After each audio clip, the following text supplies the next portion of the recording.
All right, so we got the pump system built for the irrigation system for the main farm field up on the Holy Ghost ball field.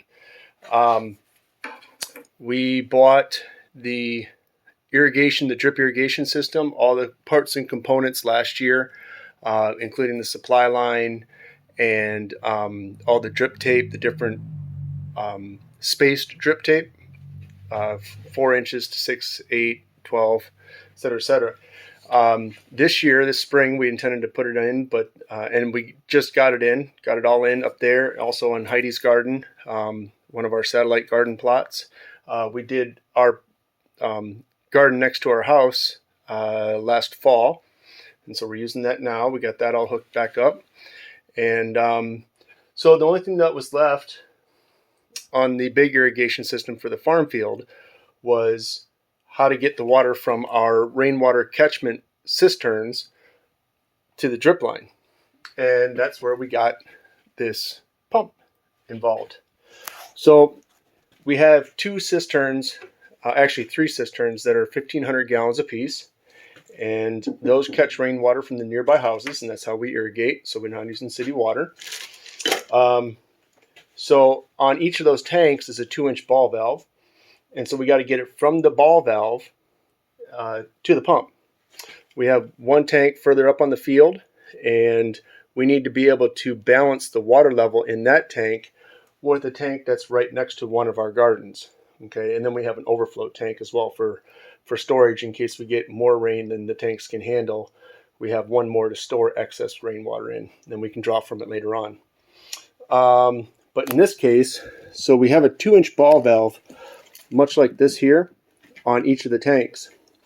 So it's coming out of the tank like this, and we'll screw this coupler in, and then we'll glue this stub that I've already glued into this elbow into this coupler.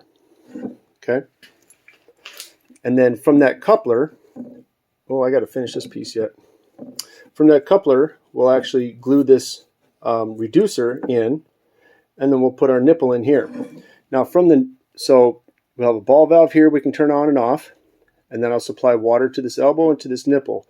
In between this nipple and that nipple, we'll have 1.5 inch lay flat hose, and that's going to be probably, I don't know, a 75-foot run. And once it hits that nipple here, it'll go into this assembly. This one will utilize a coupler, just like the previous one, to go onto the second bulk tank, like that.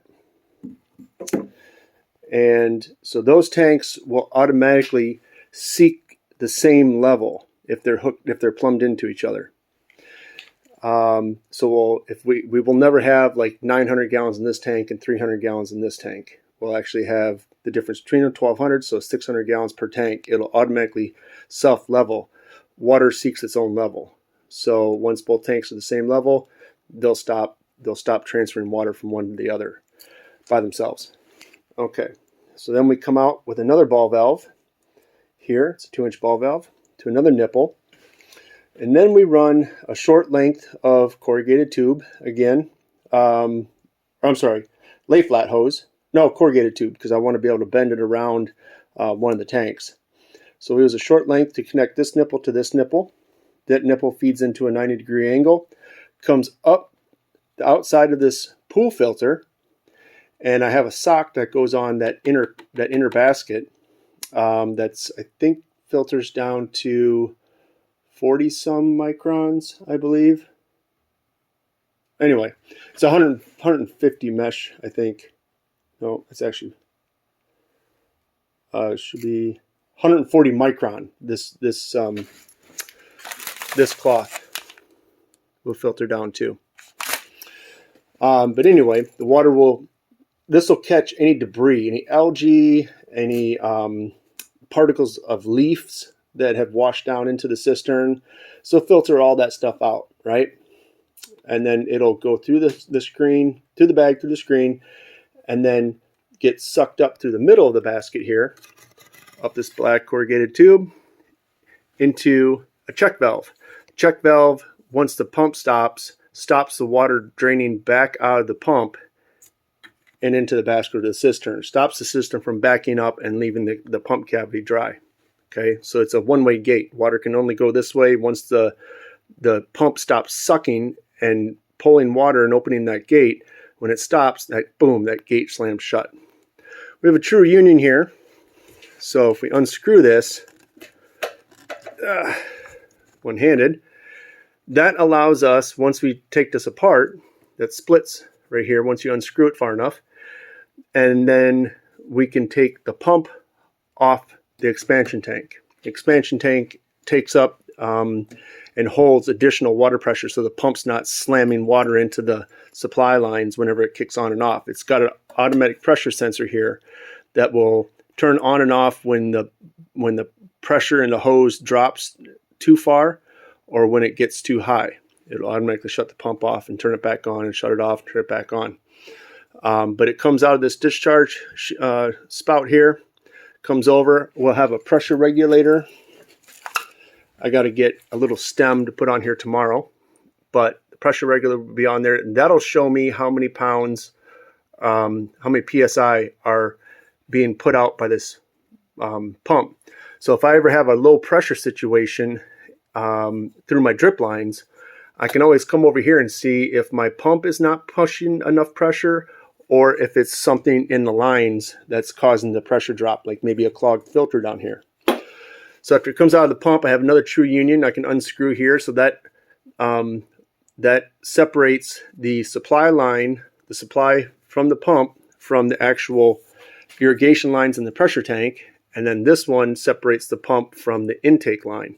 So now I can, if I unscrewed both of these, I could take this pump and tank, pull it away, dismount the pump, repair it, put it back on, and then basically screw this one down, screw that one down. We're back up and running. All right. So once the water passes through that true union, comes down, the water pressure will actually blow. It'll push water back into this tank, and there's an air bladder in here that compresses until it hits a certain pressure. This pump will sense that and then stop pumping. And then this, because that check valve won't let it push it back up through the pump and back into the supply, it'll keep it in here, keep this line pressurized, and as the water is pushed through this really low micron, this is 100 micron, this will get out any of those super fine solids that would clog the little nicks in the drip line that the water actually drips out of. We could clog those with sediment and algae or whatever, but this will filter all that stuff out. Okay, so once it makes its way through the filter, it comes out to a pressure regulator. Pressure regulator, the pressure regulator is, I think, 12 psi, and that's good for the 8 gallons per minute maximum that we're going to use.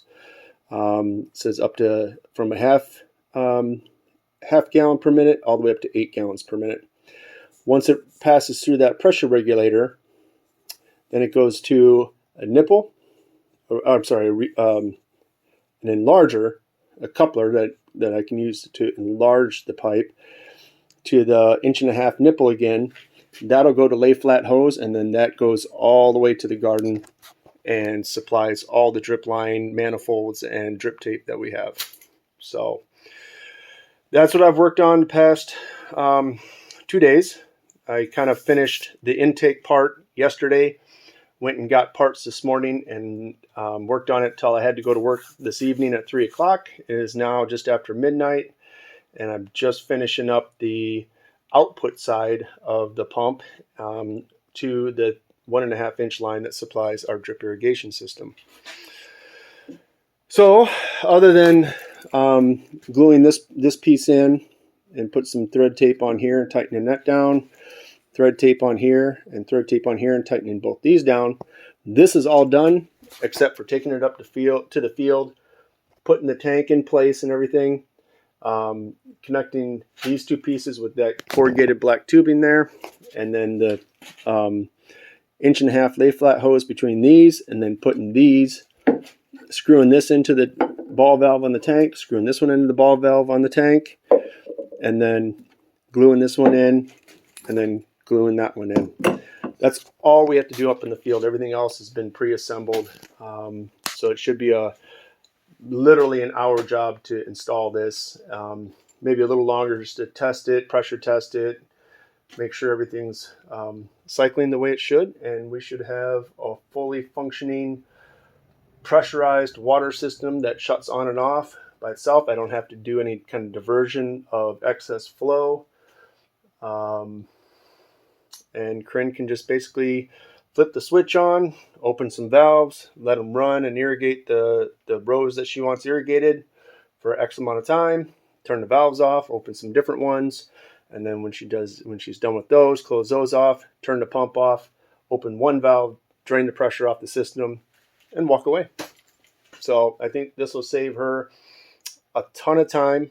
It'll make our operations a lot more efficient, since we're not spending time on watering. We're conserving the water that we actually do collect, because last year we actually had a drought situation where we went 30 days without rainfall, and we actually ran our water cisterns dry, and we had to purchase some water off of one of our neighbors, just enough to get us by to the next rainfall. So we should be a lot more conservative with water now, and all of our rainwater that we collect should go a lot further, and we shouldn't have any dry spells, even if it doesn't rain for a month. So, all right, guys, that's all I got for now. I'll give you a little update when this is actually installed and operational. We'll take a look at it. Talk to you later.